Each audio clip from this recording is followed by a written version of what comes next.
கொல்கத்தா டம்டம் ரயில் நிலையம் அருகே குண்டு வெடித்ததில் சிறுவர்கள் உட்பட 3 பலத்த காயமடைந்தனர்.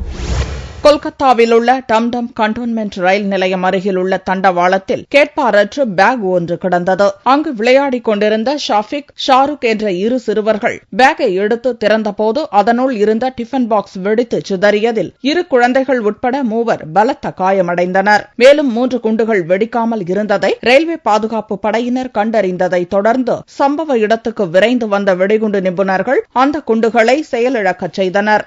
यहाँ पर घटना हुआ था, 4-5 लड़का आया था, छोटा छोटा बच्चा, ठीक है। वो आया था कागज कुरानी, वो बोरा लेके आया था, ठीक है। उसके बाद आने के बाद वो डिब्बा था छोटा सा, ठीक है जी, वो लेके खेल रहा था, ठीक है।